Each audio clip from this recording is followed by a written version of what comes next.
ناظرین، آپ دیکھ رہے ہیں ہمارا چینل علم کی بہار اور میں ہوں آپ کا ہوسٹ علی۔ ناظرین، ایک دفعہ کا ذکر ہے کہ ایک شخص بہت زیادہ گناہ گار تھا اور اس کی زندگی میں گناہوں کے سوا کچھ بھی نہیں تھا۔ نیک اور صالح لوگ اس سے دوری اختیار کرتے تھے۔ آخری عمر میں جب اس نے اپنے کارناموں کو ملاحظہ کیا تو اس نے اپنی عمر میں گناہوں کے سوا کچھ نہ پایا۔ اسے اپنی پوری زندگی میں کوئی اچھا کام نظر نہیں آ رہا تھا۔ یہ سب کچھ دیکھ کر اس کی ایک ٹھنڈی سانس نکلی اور دل کے ایک گوشے سے آہ نکل پڑی۔ اس کی آنکھوں سے آنسو بہنے لگے۔ اس نے اللہ کی بارگاہ میں توبہ کی۔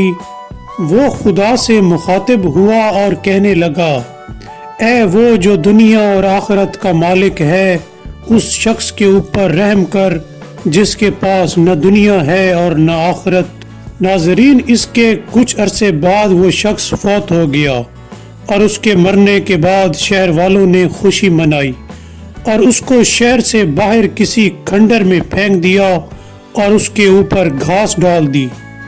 اسی دوران ایک ولی خدا کے خواب میں حکم ہوا کہ اس کو غسل اور کفن دو اور متقی افراد کے قبرستان میں دفن کرو۔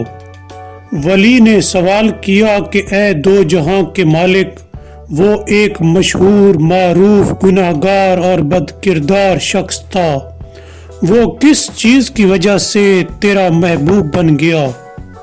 جواب دیا گیا کہ جب اس شخص نے اپنے آپ کو درد مند دیکھا تو ہماری بارگاہ میں روتا ہوا اور گڑ گڑاتا ہوا آیا اور میری رحمت نے اسے اپنی آغوش میں لے لیا۔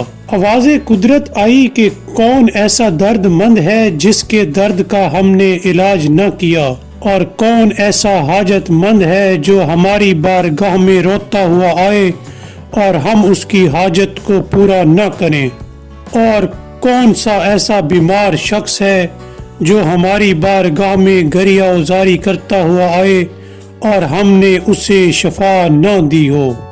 یہی وجہ ہے کہ اگر سچے دل سے اس خدا کو پکارا جائے تو وہ انسان کو ضرور جواب دیتا ہے، کیونکہ اللہ سب سے زیادہ سننے والا ہے۔